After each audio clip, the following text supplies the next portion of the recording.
Let us bow down our heads in prayer. Heavenly Father, we thank you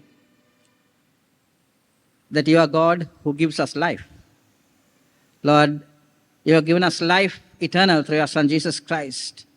So, Lord, as we come together this evening, we thank you for the opportunity to come together in your name and to remember and celebrate the lives of Uncle Timothy and Manananda. We thank you that you have given us the ability to remember those who were once part of our lives, but now are just memories, O Lord, pleasant memories. And we thank you that those memories are memories of hope, because we all are citizens of heaven, and we thank you for the life that you give us all through your Son Jesus Christ. We know that both Uncle Timothy and Manananda are now in your nearer presence, and we thank you, Lord, for that. We thank you for who we are, that as we gather together as your children to celebrate the lives of both of them. So we commend this time to your hands. We commend all ourselves to your hands, so that as we remind ourselves of the lives of both of them, that we can be strengthened and be comforted by your presence. We pray to you in the mighty name of our Lord and Savior Jesus Christ. Amen.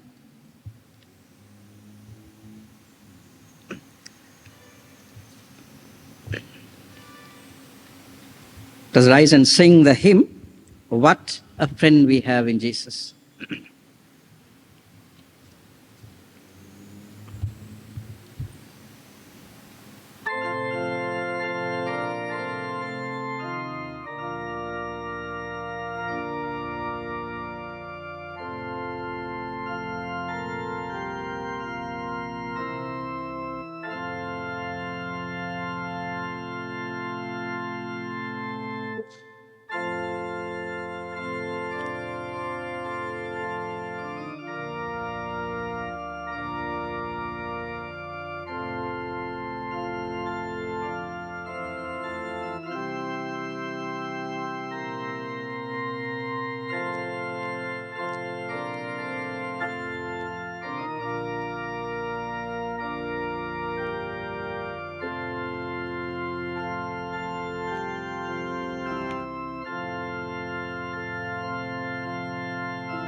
Good evening, everyone. Today we have gathered here to celebrate a great woman leader in this country, especially in the Christian community, who contributed immensely to make this world a better place for women, young women, and girls. Today I will focus on her enormous contribution to the YWCA in Sri Lanka, which is one of the largest women's movements in the world and also in Sri Lanka. Her journey with the YWCA has been a significant and remarkable one. It is not that many can always celebrate their lives, but she's an exceptional woman who deserves to be celebrated, not only celebrating, but also to pass on her vision to the next generation. Nelathi and Timothy, thank you so much for inviting the YWCA to share our thoughts about Auntie Marnel and also the great service that she has rendered to this country. Thank you so much, everyone who are here today in this celebration service. It's a time for us to reflect on her life. So I will be focusing mainly about the services that she has done to women. And we are honored to be part of this celebration, I must say that. Mrs. Marnel Nanayakkara started her journey with the YWCA as a National General Secretary in the year of 1966. She continued to serve the YWCA up until 1994. I can remember when she was elected as a national president, she always used to tell that I have built this in such a way that, we can put more stories and we'll have more floors and then we have to have more girls here. So that was like something that, like a prayer, she always used to tell that. Maybe we should try that. Maybe to do greater things than that, we will try. She's the one who took the YWCA to the rural communities, to the grassroots level, keeping up with the objectives of the YWCA. Actually, YWCA, especially in Sri Lanka, in the early days, it was mainly kind of an elite women's movement, but she's the one who took this movement to the ground level. She empowered so many rural women leaders. Their leadership continued till date. So this is the type of leadership that she gave to the movement. And I would say that I was privileged to work with her. First, I got appointed in 2009. I was elected as one of the first vice presidents in 2008. And that time, she was elected as a national president. And Auntie Shamali was also was there. So we had a very strong team. All of us are very strong and very opinionated. Sometimes we don't agree on everything, but still, we really had a good time. And she's such a prayerful woman. She always tell me that you have to pray. Ask for God's guidance. She also, another thing that I can remember, she always tells me that you have to plan and you have to plan big. You have to dream big. And also, whatever you dream, make sure that you write it. And also, she used to tell that even if she's sleeping and if she remember something, she suddenly, wake up and she write it. And she has a book beside her bed. Maybe Nelathi will vouch for that. Even I do it now. Because sometimes, I also, I'm also someone who really, always have big dreams, especially big dreams for women. No wonder that, we have been nurtured by women who had big dreams for women. So obviously, that influence have been in me as well. Even I used to write whatever the things that I want to do in the YWCA in different notebooks. Sometimes, I check my old notebooks, still, certain things are there. So I'm thinking, no, I have to put everything in order and make sure that I do these things, So she have taught us these habits. And she have been such a encouraging person for the youth, because we know she was so enthusiastic about our netball tournament. Every year we used to have the netball tournament, and she will be one of the senior people who will be with us, and she will come for the final game, and she was like, she's so active. And she will also participate in other youth activities. So I can remember her as a very vibrant, energetic, someone who will never give up. So to have that kind of people around you is a blessing and a privilege. To be very honest, today, in these days, sometimes we don't see this kind of leadership. I, as a young woman, saw that leadership in her. And also, she invested in people. That is what is really important. She invested us. She invested in us so that we are able to take this movement forward. And I have heard a lot of good things about her from many of the senior members. Sometimes, like my friends even used to laugh at me those days, you have all these aunties, because I get so many phone calls, from aunties, because I was the youngest in the board at that time. So my friends used to tease me, And actually this sari, I don't know whether this is Auntie Marnell's, I'm not sure, because this sari I got from one of the YWCA sales maybe like 10 years ago, I think. So still, I wear it.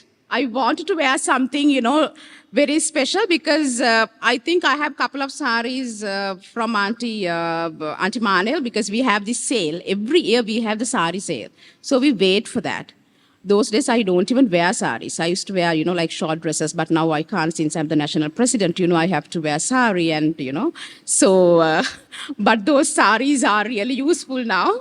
I have about 2-3 saris of Auntie Marnell, because there are certain pictures with those saris, so I know that it's Auntie Marnell's. So YWCA was like a very family-oriented kind of a thing for all of us. And I would say that she was a very talented woman, not only in one aspect, and she's well known. She's known in every circle. Those days when I say that, I'm a part of YWCA, they ask about Auntie Marnell. Mrs. Nanayakkara, do you know Mrs. Nanayakkara? So everybody knows her, especially in the church circles. Everybody knows her. So what I think is that when you live, it's so important that you leave a legacy. She taught me to leave a legacy behind you when you leave this earth. People should remember you for the things that you did for the society. And she did that during her lifetime. She, not only her, even her daughter, contributed towards the YWCA work. I can remember in 2009, we got a big grant to work on women, peace and security soon after the war. And she was the president at that time. We didn't have, experts to run this program. Nelathi came on board, and also we had some other expert women. And I was also there. And Nelathi gave me so much of support. Thank you, Nelathi, for that, and, being part of the YWCA. So, it's not that every parent can do that, you know. So Aunt Imanel made sure that, you know, she will get her family also involved in the YWCA. And I can remember we used to have like, you know, long hours of meetings. And from the time we start the meeting till then, she will have the same energy. And every year she celebrates her birthday. And when I tell my friends that, you know, I'm going for this auntie's birthdays, you know, they used to really tease me, my friends, you know, because those days I used to always, you know, hang out with aunties. Actually, now I hang out with my, you know, like my friends, but in 2000, maybe like, you know, 2008 to 2013, like, you know, I was mostly hanging out with these aunties. And I have, you know, like I've actually gained a lot of good things and also have learned a lot of things.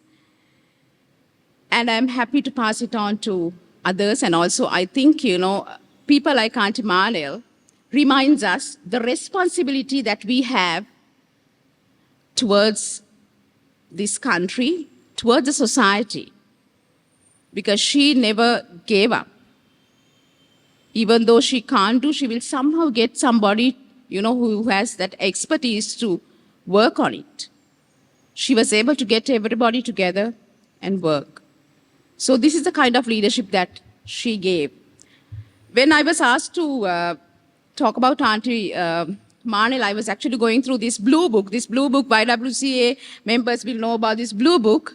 It's a very famous blue book. It was done for the 50 years anniversary. And Auntie Imanel was the chair of the committee, chair of the book committee. And before I end, I would like to read a few quotes from the book, what she has written. The phrase in our title, Young Women's Christian Association of Sri Lanka, speaks simply of a movement that is worldwide. The Y is certainly a movement. Otherwise, it could not have gained ground and spread to over 100 countries since the year 1855, when the first Y was initiated by Emma Roberts with a prayer group and Bible study in London during the Crimean War. God blessed Emma Roberts on the basis of her obedience of faith. The Y seed indeed will be extended to all people groups on the face of the earth. The blessings are spiritual, physical, and emotional, and I say it as a testimony. I consider it a great blessing to have been nominated as chairperson of the committee to compile this history of the Y in Sri Lanka. I have been there since 1st January 1965. God is raising an army of kingdom workers for the Y in this new millennium. In contemporary Sri Lanka, we need godly leaders, both young and old, to extend his kingdom through the Y. Such leaders should be biblically grounded, spiritually prepared, and practically alert, because the first Y was initiated that way, and therefore it is still spreading. Every Y member should be caught up with this vision. It is our fervent prayer that this Jubilee production will provide a strong motivation for women and youth to join the Y to build the future of Sri Lanka. So this is her words in this blue book, and this we will remember forever. Once again, Melati and Timothy, thank you for giving this opportunity. And we continue to pray for the family, and also we will pass on her vision to the others as well. And we do have a small presentation with few pictures. Thank you.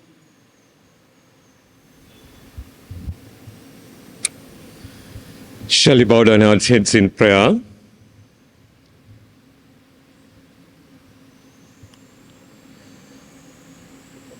Loving Heavenly Father, we come to your presence with thanks in our hearts. Lord, life is belong to you. You're the creator, redeemer, and the sustainer. Lord, the life is belong to you, and you have created us. You're not only creator, and you give the days for us to live. Lord, today we have gathered here to give thanks and praise to you and to celebrate your servant's life. Father God, as a church and as a community, when we come together, as we have heard from her contribution to the YWCA, that today we can give thanks to you, Lord, for her contribution to the Baptist community in this nation. Lord, especially, I give thanks to you, Lord,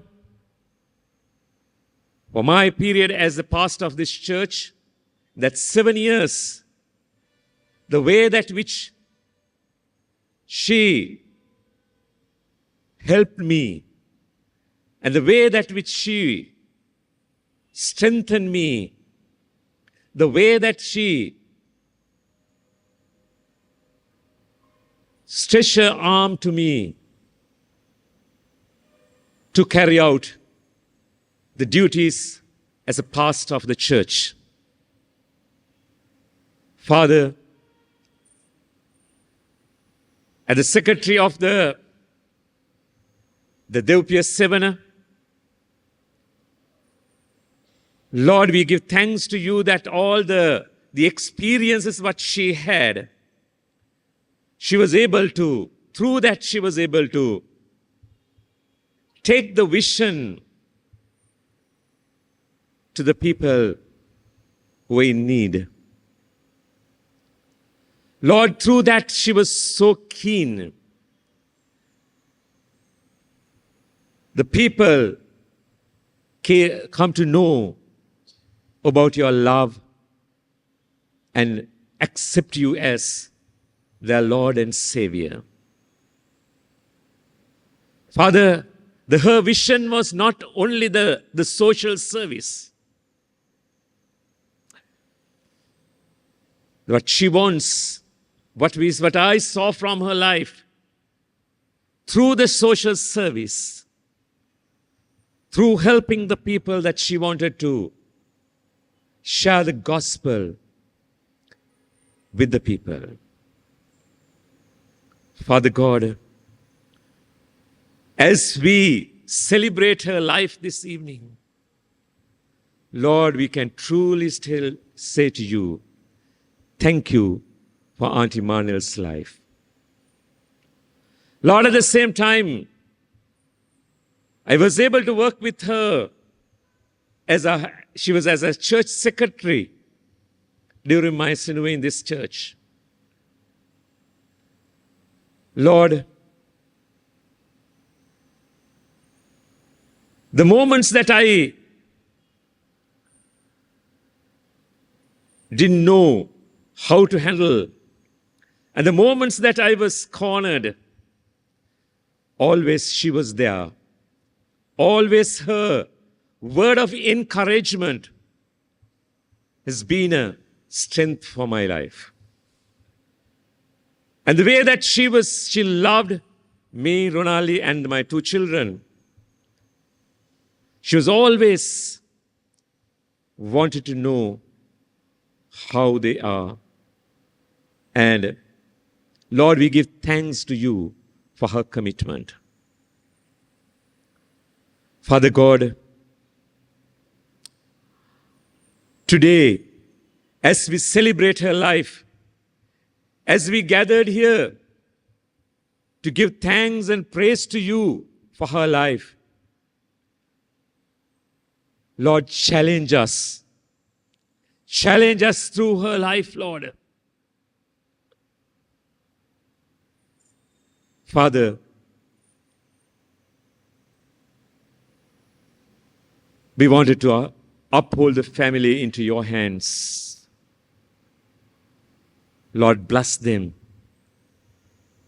Help them to continue that legacy that which she has.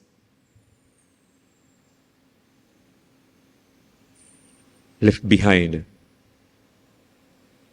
Father, thank you for her life. Thank you, Lord. Today, we believe that she is with you. And as the scripture says,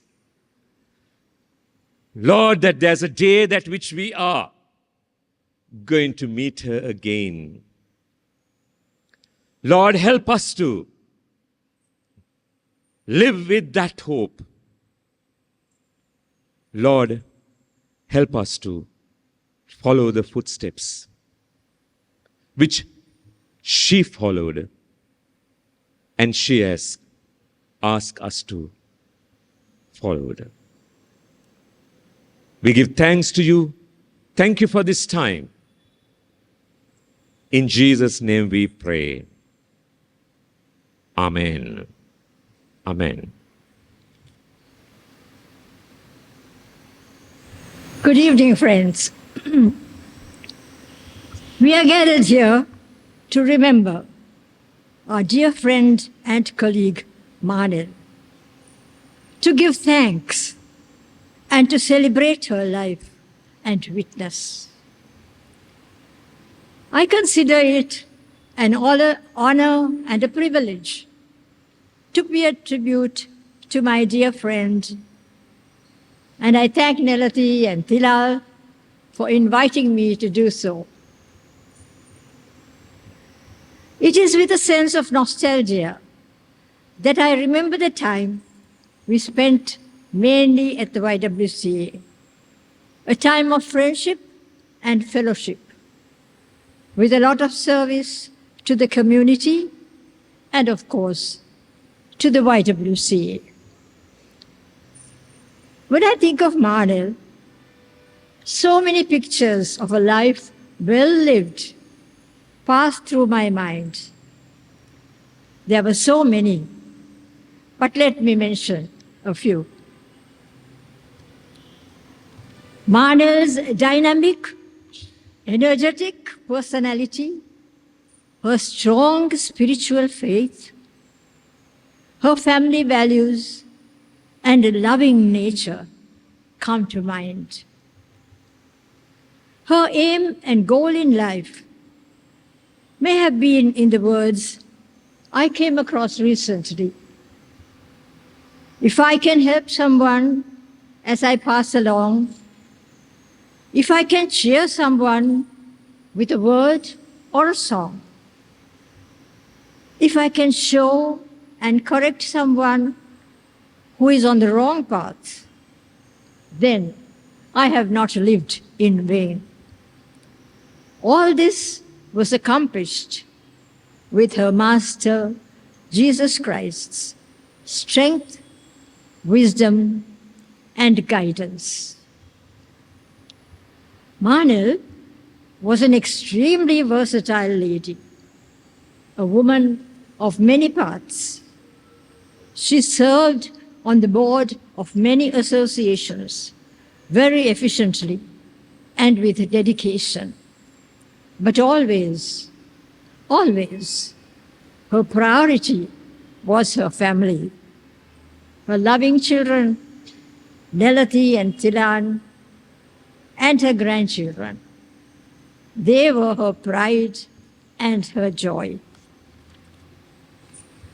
Amid the many changing scenes of life, and the challenges that she faced, and she did face a few, she was able to maintain her bold, calm, and stable composure, and her ever cheerful, confident disposition, and her belief in the never fading faithfulness of God in Jesus Christ. To give a few examples of Manil in action, we may confidently say that her passion was the YWCA. In the outreach program, as Sarah has already said, she enabled the YWCA to reach the rural areas of Sri Lanka. An indefatigable worker, Manil was never tired, even after a 3-day workshop originated and organized by her. At the end of the day, she would still have a smiling face and with a word of encouragement to each and every participant. She had a way with her, a charisma, which attracted people to her like a magnet.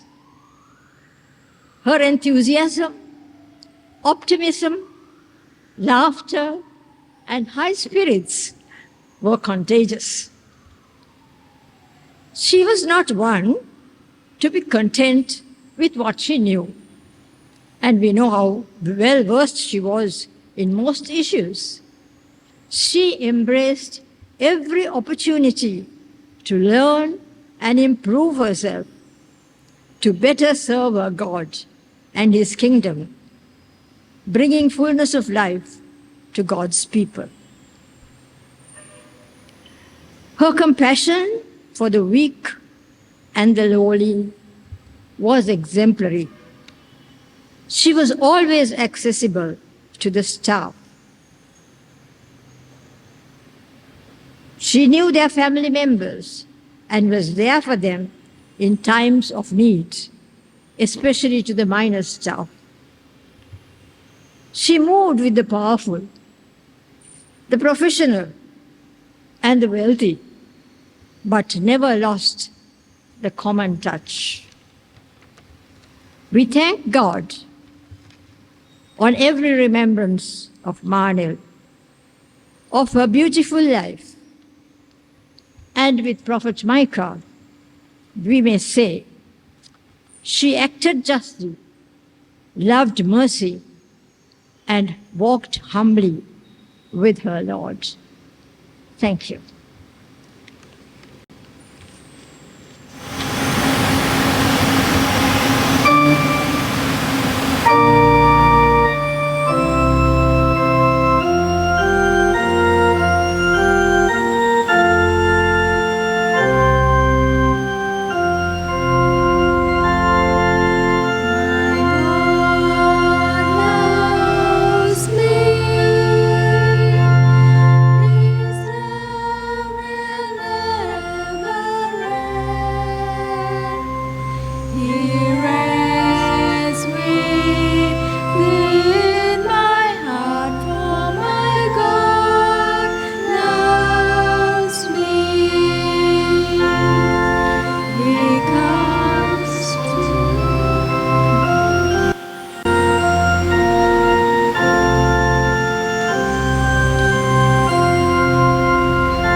What can I say about Timothy and Manil Nanayakara? Two people who are very special to our families, and also I had the privilege of working with her for more than 40 years, I think, in the YWCA, and also about 30 odd years in the Baptist Women's League. I think it's a great honor that the Lord has given me, and it takes me back to 46 years ago for tomorrow, when I stood here with my husband taking our married vows. There were two special people who took part in our marriage service, and that was Timothy Ayya and Manel Akka. You will wonder why. Manel was my first boss at the YWCA when I joined the staff.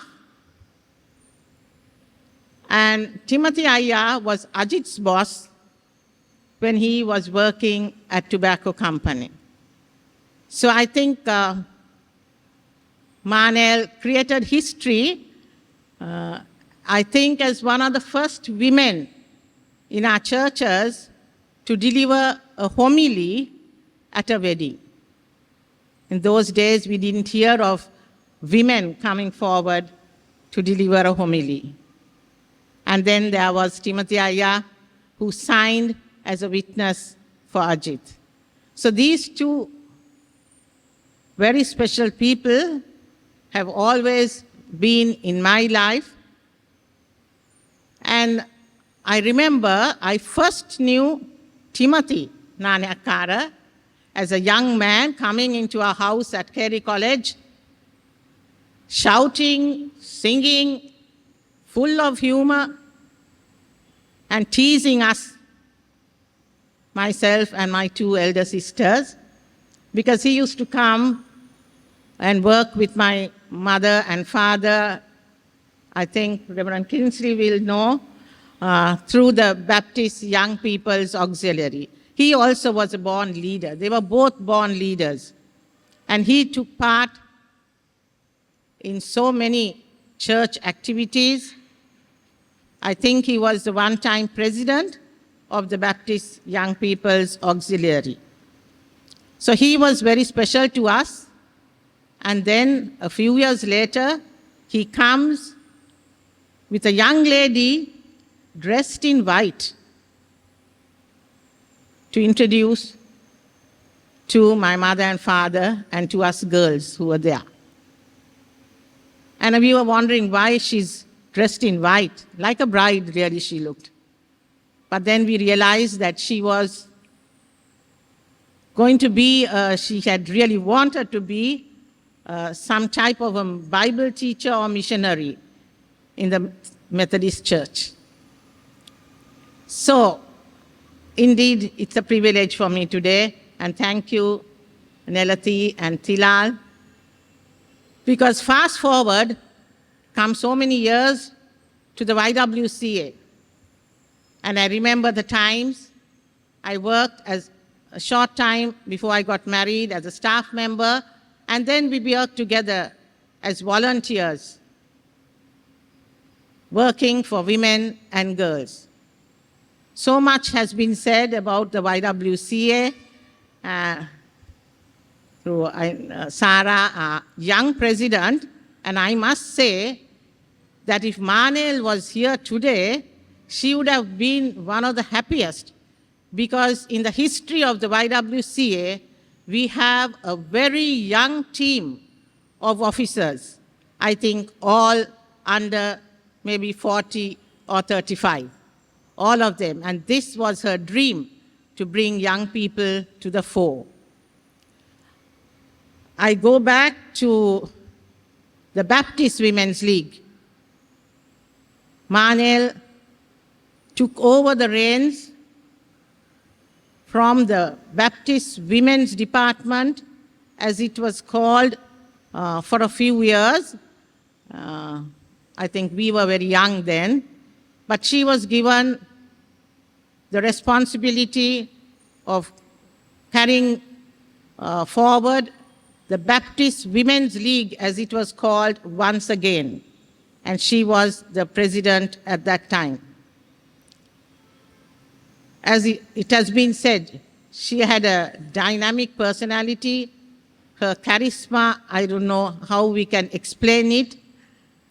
When she came into the BWL, her one vision was to get women into church leadership. At that time, there were very few women in church leadership. So she went into the women's fellowships of the Baptist churches all over Sri Lanka and started women's fellowships, and also had many leadership training programs for them. That she always wanted women to come forward as leaders, to work for the Lord, to share their talents. And also, very specially, she wanted the young women of the Baptist Church to join the Baptist Women's League. In those days, even when we were young, not too young, we always still wanted to hold on to the youth fellowships. And we didn't want to join the women's fellowships. But Manel, she will never say no to anything. She just said, Shamali, Kweni, Ione, just come. You have to join now. There were so many like that, so many others. And there we were just, forced into the Baptist Women's League, and we just stuck there. And why? Because of Manel and so many other women who empowered us, who are mentors, so that we went forward in the church. She always wanted to take the church to the community. The church into the community. So we had programs working with the villagers around the churches. And for this, she got hold of all the women there, and very especially the younger women. The one emphasis she laid was on the Christian family.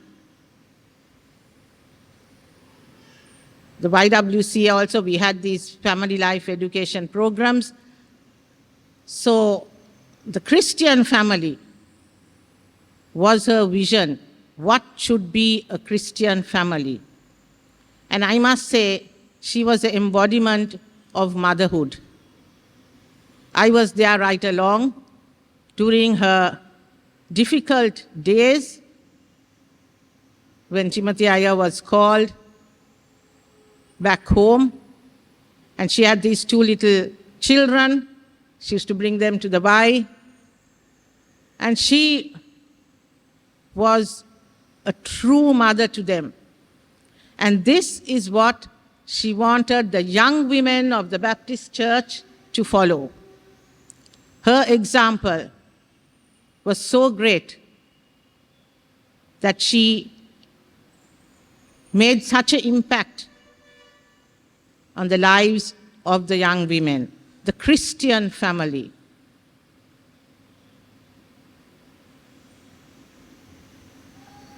Through all this, something that I can never forget is her unwavering faith. Even when there were times when it was difficult for us to do our programs, she didn't worry about numbers. She just wanted to do it for the Lord.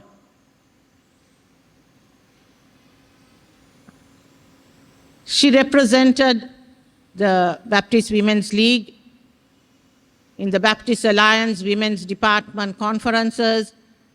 She joined us as we went to the Asian Baptist Women's Conferences, and she was there too, a dynamic personality. There were times, as Sarah said, going back to the YWCA, I too was quite young when I joined the YWCA, and I had, as you say, the officers and those who worked with me about, some were even 25, 30 years older to me. But she used to always encourage, because there were times I think I didn't agree with her, because she was so optimistic. If she thinks of something, she wants to do it. And we used to say, Manel, now can we do this? No, we are doing it for the Lord. That is her thing. One of her favorite choruses was, is there anything too hard for the Lord? No, there's nothing too hard for Lord. And she didn't worry whether there were only 3 or 4 people to work, or 3 or 4 people at a seminar. What she said was, even when we go to the churches, if one person's heart is touched, then we have sown a seed.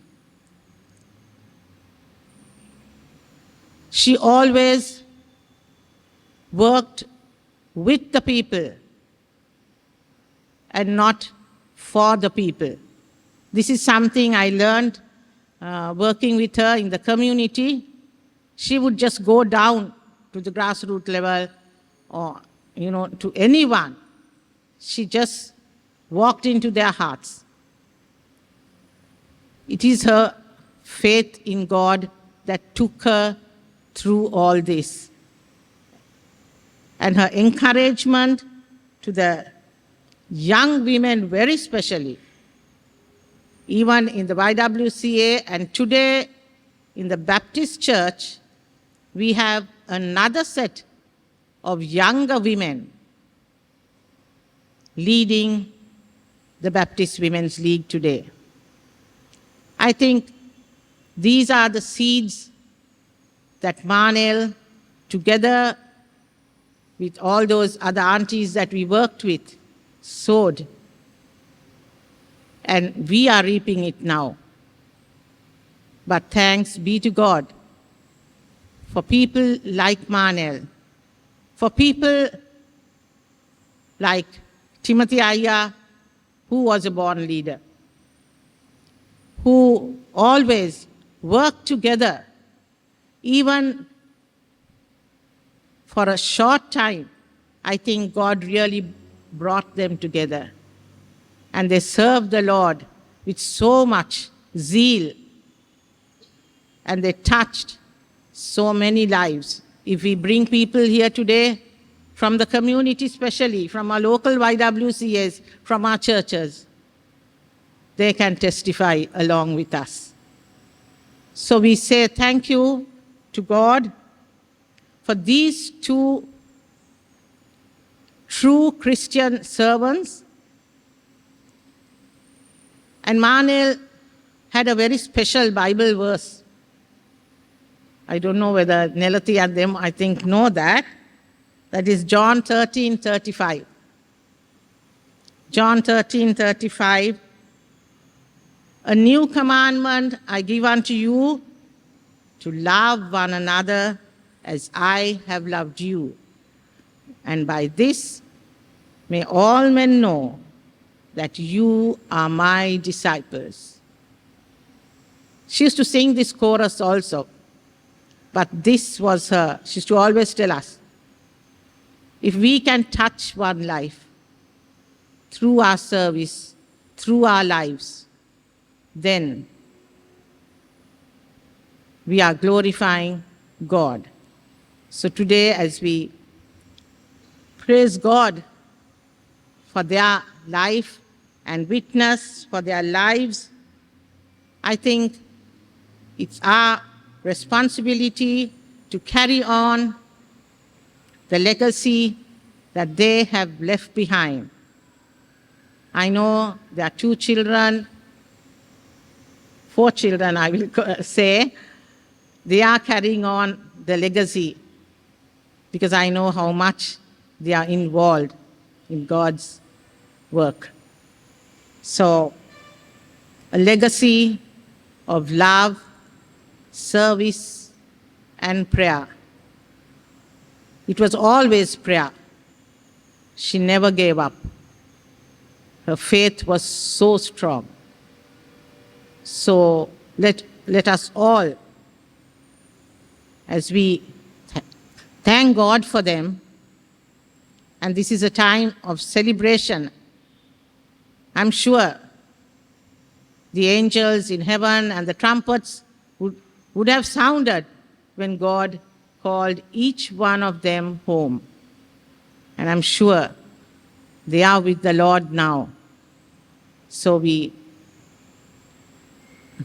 can we take that challenge? Can we, all those who have been inspired, who have been touched by their lives, take forward their legacy of love, prayer, and service? All glory be to God. Thank you.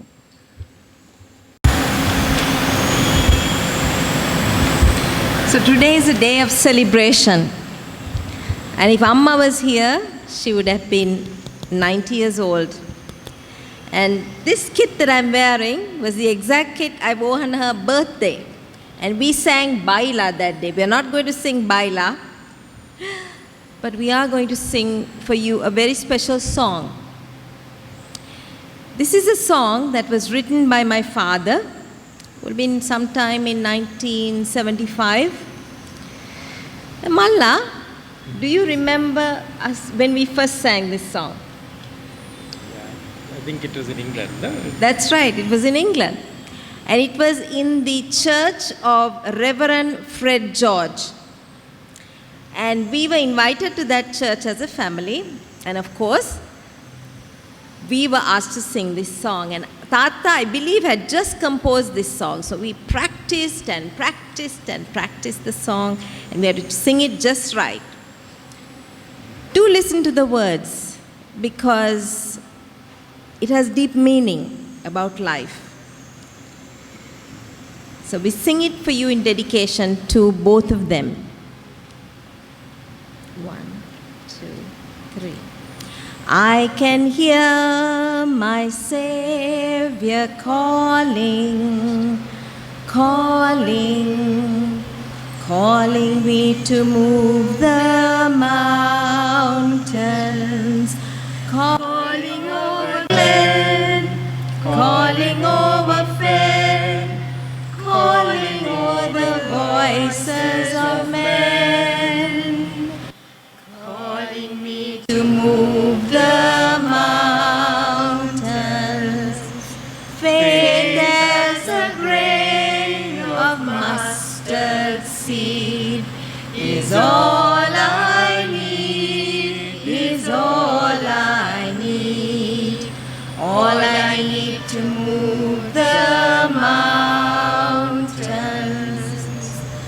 Lord, I come, thy call to answer, answer. Lord, I come to move the mountains. Jealousy and greed, hate and spite that lead men to poverty and need. Lord, I come to move these mountains. Faith as a grain of mustard seed is all I need, is all I need, all I need to move these mountains. I can hear my Savior calling, calling, calling me to move these mountains. Jealousy and greed, hate and spite that lead men to poverty and need. Lord, I come to move these mountains. Faith as a grain mustard seed is all I need, is all I need. All I need to move these mountains.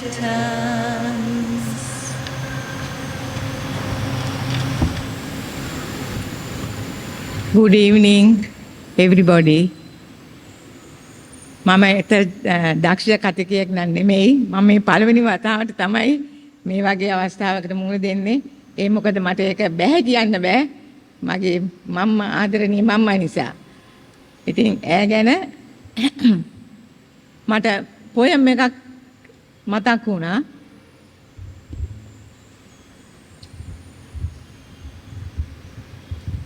මං හිතනවා ඒගේ ජීවිතේට ගොඩක් අදාළ දෙයක් කියලා. මං ඒ පොයම් එකෙම පටන් ගන්නම්කෝ. A godly woman, a woman of beauty, a woman of grace, a woman of excellence, beholding God's face. She worked with the Lord with integrity, knowing her purpose and destiny. No matter what happened, she walked in God's love, reflecting the beauty of her Father above. මං හිතනවා මේකෙන් පටන් ගන්න කියලා. මම පොඩි කාලේ ඉඳන්ම දැක්ක චරිතයක් තමයි නිර්භීත චරිතයක් තමයි මගේ මහණි මම්මා මගේ අම්මගේ බාලම නංගි. මගේ අම්මා පවුලේ වැඩුමලා නංගි බාලම නංගි මහණි මම්මා. ඉතින් ඇගේ ඈත් මගේ මවත් අතර ලොකු සම්බන්ධකමක් තිබුණා. හැම දෙයක්ම බෙදාගත්තේ අම්මත් එක්ක. ඒ මොකද අම්මා තමයි ඇගේ හොඳම යෙහෙළිය. ඉතින් ඒ ආදර්ශෙත් අපේ ජීවිතවලට අපි අරගත්තා. අපි සහෝදර සහෝදරියන් හැටියට කසින්ස්ලා හැටියට අපි සියලු දෙනාම හැම දෙයකටම එකතු වෙලා හැම දෙයක්ම කරන්න ඒ වගේ ශක්තියක් අපිට ඇගෙන් ලැබුණා. විශේෂයෙන්ම මට කියන්න ඕනේ මම අහුවා ගොඩාක් දේවල් මානියම්ම ගැන. ඇත්තටම මට ඒව ගොඩක් මතක් වුණා. විශේෂයෙන්ම කියන්න ඕන දෙයක් මානියම්මා දෙවියන් වහන්සේත් එක්ක හිටපු කෙනෙක්. ඈට ගොඩක් අභියෝග ලැබුණා. ඒ අභියෝග වලට මුණ දුන්නා. පවුලේ බාලයා අනිත් අය ඔක්කොම විවාහ වෙලා. නමුත් ඇගේ විෂන් එක තිබුණේ දෙවියන් වහන්සේ ඇව මේ ලෝකෙට කැඳෙව්වේ මොකද? ඒක තමයි යාගේ විෂන් එක. ඉතින් ඒක නිසා එයා තරුණ කාලෙත් යාට නොයෙක් මං හිතන්නේ අපේ අම්මත් එක්ක කියනවා ප්‍රොපෝසල්ස් ආවා ඇවිල්ලා කියනවා. නමුත් ඒ කිසි දෙයකට එයා සැලුනේ නැහැ. අම්මට කියනවා මට ඉස්සෙල්ලාම ඕනේ මගේ ටාගට් එකට යන්න. ඉතින් ඒක තමයි යාගේ විෂන් එක. දෙවියන් වහන්සේ යාට උදව් කරා. අභියෝග ආවා. ඉස්සෙල්ලාම කොළඹ ප්ලෑනින් ශිෂ්‍යත්වයේ හම්බුනාම අම්මට තමයි ඇවිල්ලා කිව්වේ. කිව්වම ඉතින් අම්මා ඒ ගැන හුඟක් කතා කරා. තරුණ කෙනෙක් පිටරටකට යන්න ඒ දවස්වල පිටරටවලට යන්න කවුරුත් කැමති නැහැ. බයයි යන්න. ඉතින් එහෙම තියෙද්දි අපේ අම්මා කිව්වේ ඔයා කැමති නම් ඔයා දෙවියන් වහන්සේට කීකරු නම් ඔයා ඒ දේ කරන්න. ඉතින් ඒක මං හොඳට අත්දැක්කා. ඉතින් ඒ කාලේ මානියම්මා අම්මට කියනවා මගේ පස්සෙන් කවුද එනවා අම්මේ මේ අක්කේ අනේ මට බේරෙන්න බෑනේ මම මොකද කරන්නේ. ඉතින් අම්මා කිව්වා ඉස්සෙල්ලා ඔයා ගන්න තීරණේ දැන් ඔයා යන්න ඕනේ මේකටනේ. ඒක අරගෙන ඊට පස්සේ ඔයා ගන්න ඊළඟට තීරණේ. එතකොට එයා අම්මට කියපු එකම දේ එයාට මාව ඕන නම් මම එනකන් එයා ඉඳී. ඒක තමයි කිව්වේ. එයා පොඩ්ඩක්වත් සැලුන්නේ නැහැ කිසි දෙයකට. එයා හිතුවා නෑ මම දෙවියන් වහන්සේට කීකරු වෙලා මේක කරනවා. මේක කරලා ඇවිල්ලා මාව අවශ්‍ය නම් එයාට මට ආදරේ නම් එයා මාව පිළිගන්නේ. ඒ වගේ පළවෙනිම ගමනේදී නැවෙන් තමයි ගියේ. අපි සියලු දෙනාම ඒ නැවට ගියා බලන්න. මට පෙන්නුවා අම්මා මම ලොකු නිසා අර තමයි අංකල් කියලා. ඉතින් අපි ළඟට ආවෙත් නෑ. පිටිපස්සේ ඉඳලා වේව් කරා මානි අම්මා නැවට නැගලා අනිත් ඇයට වේව් කරනකොට. ඉතින් ඊට පස්සේ එයාගේ ඒ කාර්යය එයාගේ ගිනීමේ කටයුතු ඔක්කොම කරලා එයා ලංකාවට ආවා. ඊට පස්සේ අම්මා ඒ ප්‍රොපෝසල් එකට දෙපැත්තටම කතා කරලා ඒ විවාහය කරලා දුන්නා. ඒ කරලා දීමෙන් ඒ දෙදෙනාට ඉතාමත් යහපත් ජීවිතයක් ගත කරා. දරුවෝ දෙන්නෙක් ලැබුණා. ඒ දරුවෝ දෙදෙනාත් සමග ජීවිතේ ගෙනියනකොට මොකද හිතුනේ? යෝබ්ද කරදර පැමුණුණා. ඒ වගේම ඒ තිමති අංකල්ට අසනීපයක් වුණා. ඒක මේදී ට්‍රීට්මන්ට් වලට කරන්න බෑ. යන්න ඕන එංගලන්තෙට UK වලට. එතකොට මම හිතන විදිහට මම නිවැරදි නංගිට අවුරුදු 10ක් විතර ඇති. මාලිට අවුරුදු 8ක් විතර ඇති. මම හිතන විදිහට. ඉතින් අම්මට දැන් කියනවා දැන් මොකද කරන්නේ? අම්මා චැලෙන්ජ් එක බාරගත්තා. ඔයා යන්න. ඔයාගේ වැඩේ කරන්න. දෙවියන් වහන්සේ මට ශක්තිය දෙයි. මේ දරු දෙදෙනාව බලා ගන්න. අන්න එහෙම ශක්තියක් දෙවියන් වහන්සේ තුලින් ලැබුණා. ඉතින් තිමති අංකල් එක ගිහිල්ලා ඒ ට්‍රීට්මන්ට් කරලා ලංකාවට ආවා. ඒ ටික කාලයක් යනකොට ආයෙත් අසනීප වුණා. ඒ අසනීප වෙනකොටත් මම හිතන්නේ ළඟට අවුරුදු 13ක් මම හිතන විතර ඇති. ඒතර මාළිට අවුරුදු 11ක් විතර ඇති. ඒ චැලෙන්ජ් එක ඒ වෙලාවේදී දෙවියන් වහන්සේ අත්හැරියේ නෑ. ඈ මොකද කරේ? ඈ ශක්තිමත් හිටියා. ඈ තරුණයි. එක එක ප්‍රොපෝසල්ස් ආවා. එක එක කෙනා කිව්වා ওই විදියට ඉන්න එපා. දරුවෝ දෙන්නව හදාගන්න නම් ජීවිතේ ගෙනියන්න නම් මොන හරි විවාහයක් කරගන්න. නමුත් ඈ හිතුවේ ඇගේ විෂන් එක දෙවියන් වහන්සේ මේ ලෝකෙට ගෙනාවේ ඇගෙන් යමක් බලාපොරොත්තු වෙනවා නම් ඈ ඒ කරන සේවයත් සමග දරුවන්වත් බලාගෙන කොහොම හරි ඒ ජීවිතේ ගෙනියන්න. ඇත්තටම දෙවියන් වහන්සේ ඒ ශක්තිය දුන්නා, ඒ ධෛර්යය දුන්නා. ඒ හැම එකකදීම ඉතාමත්ම නිර්භීතව සේවය කරා. මම හිතන විදිහට ආගමික පැත්තෙන් බලනකොට ඒ පල්ලියේ සියලුම දේවල් කටයුතු කරා. දේශනාවල් වලට ගියා. ඒ වගේම ඇගේ සේවය ගෙදරට කරා. දරුවෝ දෙදෙනාව ඉගැන්නුවා. හොඳට බලාගත්තා. යහපත් දරුවෝ දෙදෙනෙක් හැටියට. ඒ වගේම ඒ දරුවෝ දෙදෙනාට යහපත් ස්වාම පුරුෂයා භාර්යාවක් හොයලා දුන්නා. ඒ පවුල හරිම ලස්සනයි. හරිම ලස්සනයි. ඉතින් එහෙම ඉන්නකොට ඉතින් මේ සතුටෙන් තව දෙන්නෙක් මේ ජීවිතවලට එකතු වුණා. ඒ කියන්නේ විශ්මිතයි නයෝමි. ඒගොල්ලෝ තුලිනුත් මානි අම්මා උපරිම විදියට සතුටු වුණා. එයාට දෙවියන් වහන්සේ ලොකු ආශිර්වාදයක් කරා. ඒ සියල්ල තුලින් ඉදිරියට යන්න මට කිසිම අඩුපාඩුවක් නැහැ. මට හොඳ දරුවෝ දෙදෙනෙක් ඉන්නවා. මට හොඳ බුරෙක් මිනිබිරියෙක් ඉන්නවා. ඒ නිසා ඒ සතුට උපරිම විදියට වින්දා. අන්තිම වෙනකන් අපි ඒගොල්ලෝගේ ගෙවල් වලට යනකොටත් හැමතිස්සෙම හිටියේ hina වෙවි. කවදාකවත් දුක් වෙලා හිටියේ නැහැ. කිසිම දෙයකදී සැලුනේ නැහැ. ඒ හැම අභියෝගයක්ම පිළිඅරගෙන දෙවියන් වහන්සේ තුල සතුටින් ගත කරා. ඇගේ ජීවිතය මේ ලෝකෙන් ගන්නකම් හිතියේම ඊටම සතුටින්. තව එකක් මට කියන්න ඕන. ඒ මම නැති වෙච්ච අඩුපාඩුව ඈට ලැබුණා. ඇගේ සියනාගේ අම්මගේ. දැන්ටත් ඒක ලැබෙනවා. ඈටත් මං තාමත්ම ගෞරව කරනවා. හිතනවා ඇගේ කාර්ය නොපිරිහෙලාම කරන්න දේව ශක්තිය දේව කරුණාව ලැබෙනවා කියලා. ඒ නිසා මම ওই දෙදෙනාට දෙන්න ලොකුම අවවාදය තමයි අභියෝග එනවා. ඒ හැම දෙයකින්ම ඕගොල්ලෝ නිර්භයව කරන්න. ඒ මොකද දෙවියන් වහන්සේ කවදාකවත් අතාරින්නේ නැහැ. ඒක අපේ ජීවිතවලටත් ඉතාමත් වැදගත් දෙයක්. මම කාලය ගත්තද දන්නේ නැහැ වැඩියේ. නමුත් මට මේ කිය යුතු දේවල් තිබුණේ මේ ටික තමයි. මේකටත් වඩා දේවල් කතා කරන්න පුළුවන්. නමුත් දැන් මං නිහඬ වෙනවා. ඔබ සැමටම දේව පිහිටයි.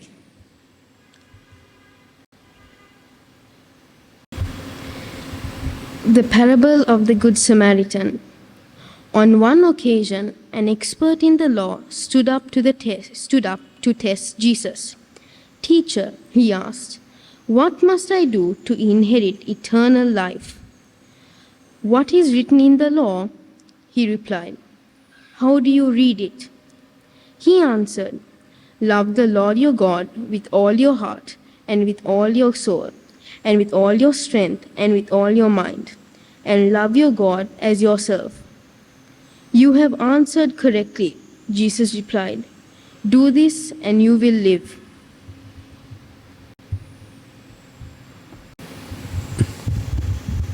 I want to thank Nelati and Tilal for giving me this opportunity of bringing a message at this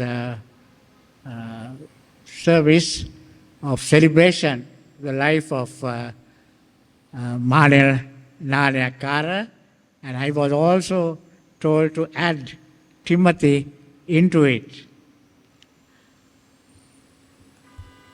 When I looked around, I can now see why they invited me. Because I came to know Manel in 1958,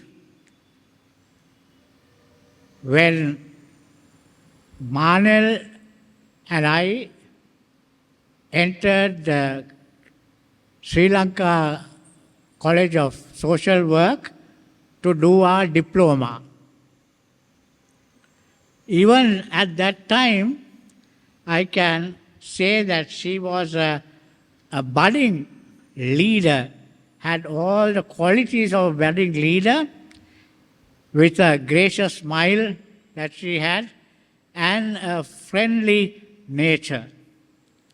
In fact, she was a person who was able to work with others without any social or religious bias. A person who did so, who was able to love her neighbor as Jesus Christ wanted us to love. Timothy, I knew as a youth. He was from the Biangvilla Baptist Church. I was from Cinnamon Gardens. And from those young days, we worked in the Baptist Young People's Auxiliary together. There was a time when he was the president and I was the secretary of the Young People's Auxiliary. But before that, both of us were probation officers in the Department of Probation and Child Care. There was a time when the BYPA, Baptist Young People's Auxiliary, appointed him as president, and I was appointed as secretary. For about 2 years we worked together. One day, traveling in his car, both of us, discussing arrangements for a Baptist youth camp, which was for the first time to be held in Jaffna, suddenly he turned to me and asked, Kingsley, you knew Manel and Fernando, no? What sort of a girl, a lady is she? Now, I am not going to tell you the reply that I gave, but the result is the marriage. So there was no problem with that relationship. Timothy himself was an outstanding young leader, and he was a person of integrity.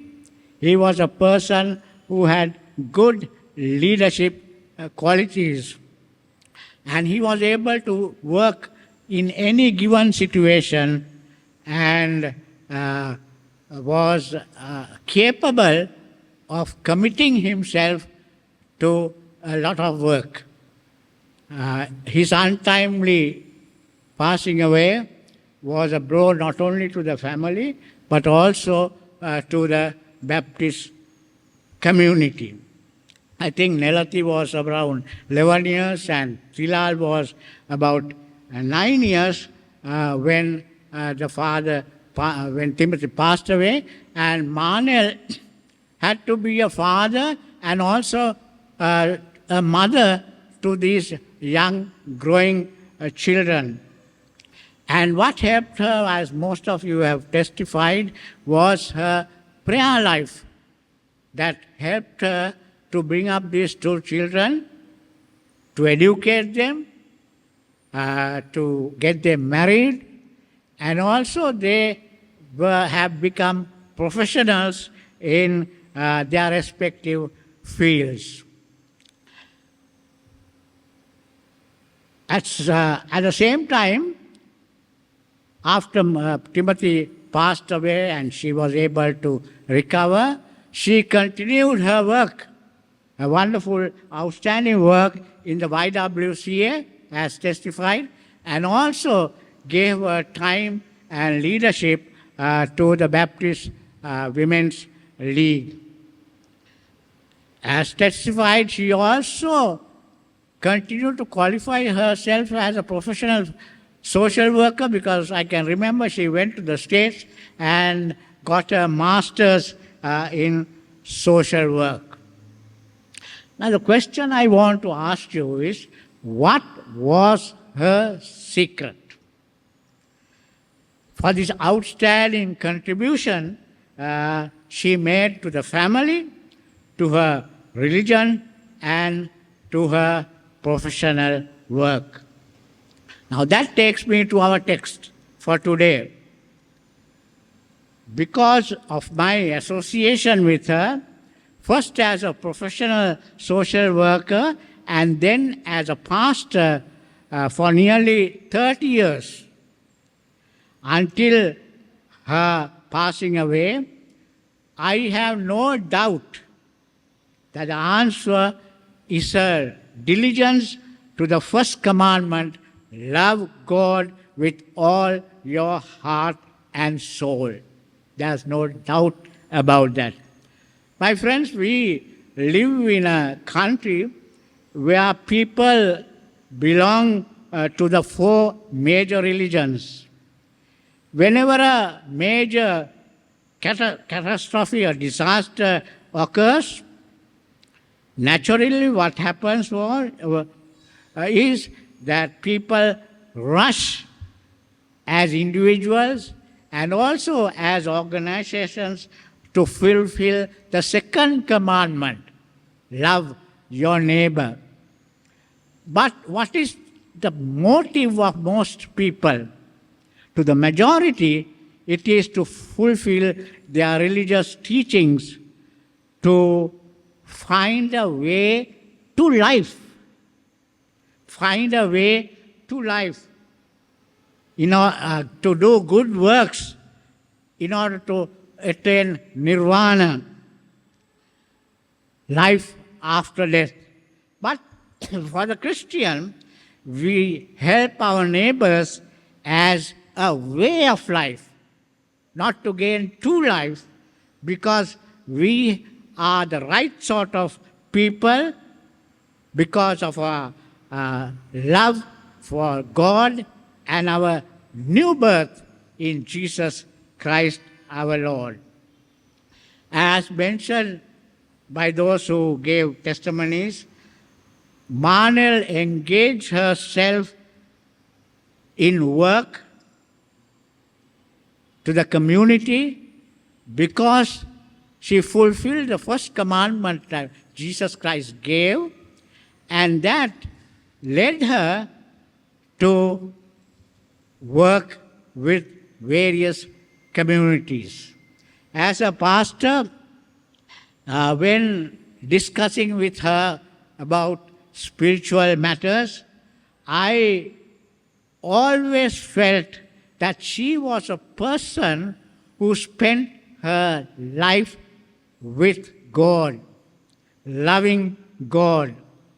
A lady working in a home for 15 years told me that she got up at 7 o'clock in the morning and with her Bible on her lap spent time with God alone.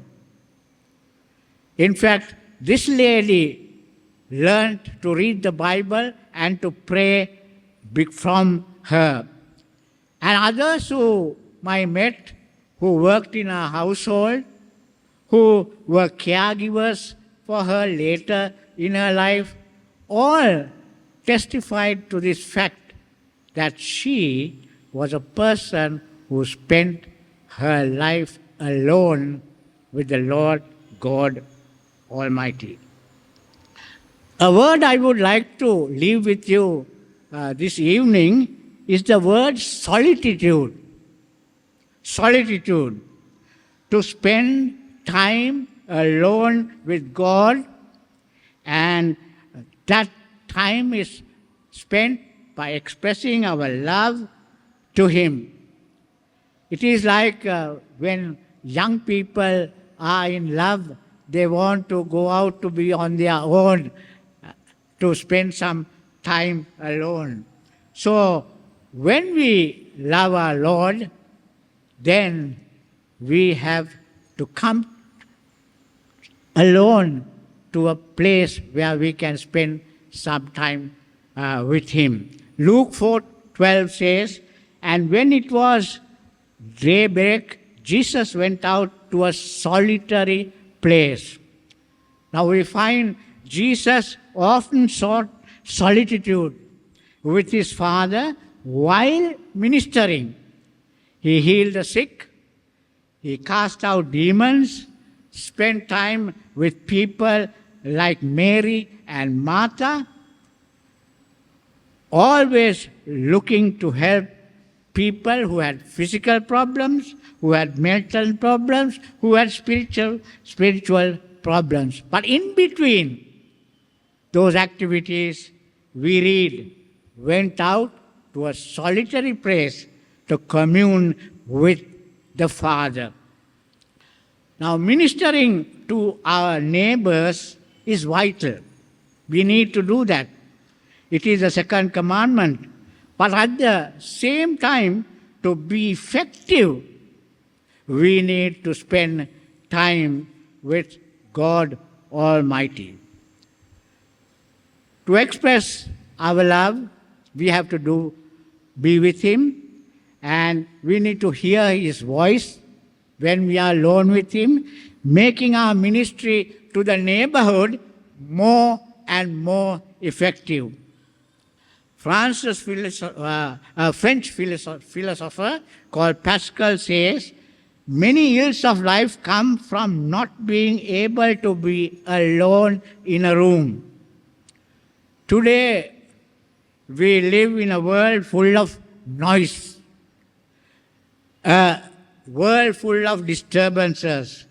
Silence and solitude are words that do not fit into today's society, today's ways of thinking. We find that most people, especially the young, are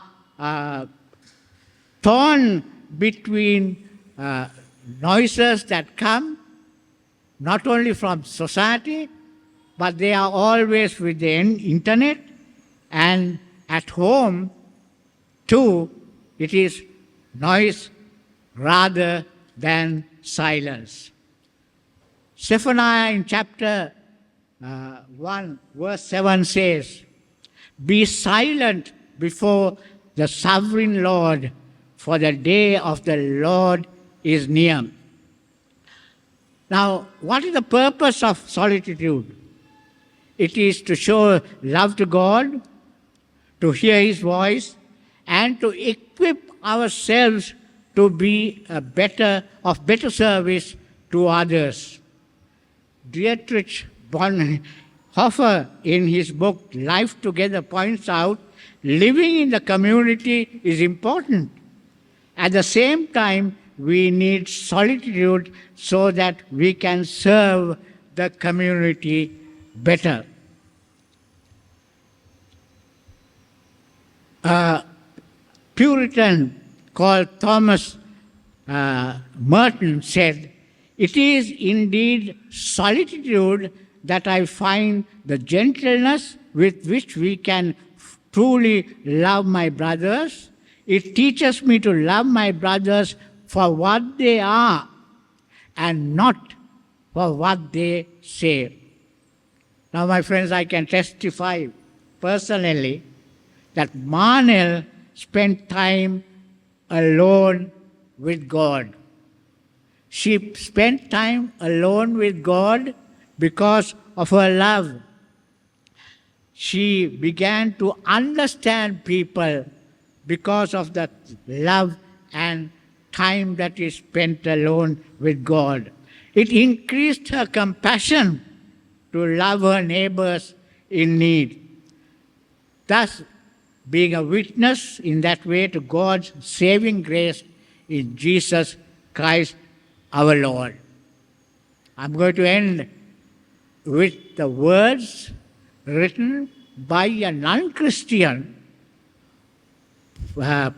professional social worker who associated with her for quite some time. He says, speaking about Manel, her unswerving, rock-steady faith in her Christian religion has been the driving force in her life, given the fortitude to understand and to educate. Lord bless this lady who is now safe in heaven. Thank you and Amen. Let's all rise and sing the hymn, Through All the Changing Scenes of Life.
May we bow our heads in prayer.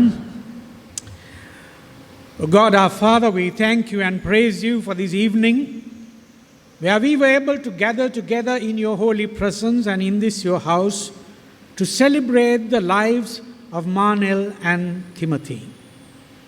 Thank you, Lord, for what we have seen and heard. Thank you for the inspiration that we can draw from their faith journey here on earth.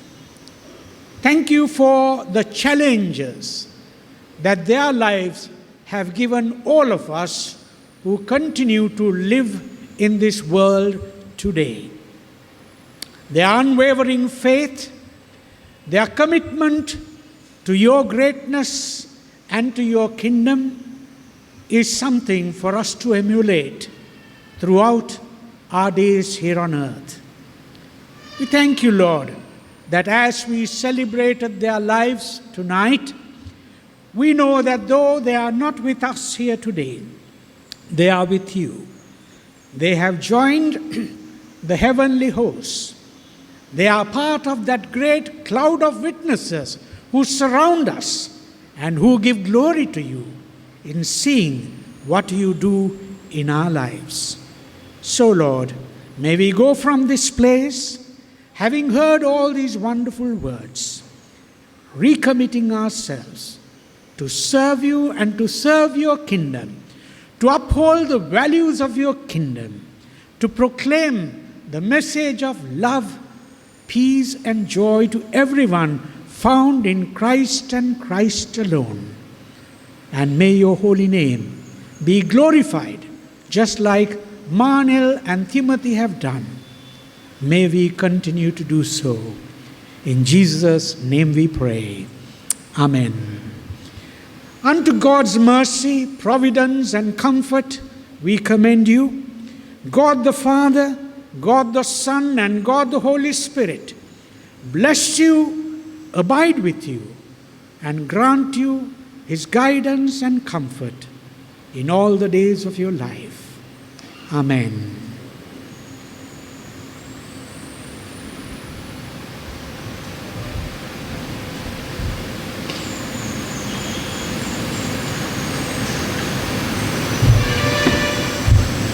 Thank you very much for all your presence, and the celebration of the lives of Ammi and Tati is not over.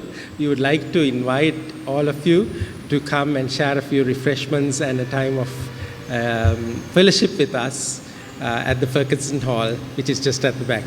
Thank you very much for your presence. And we also have a special video that has been developed with messages from some very special people. So we would like to invite you to come and watch that as well. Thank you.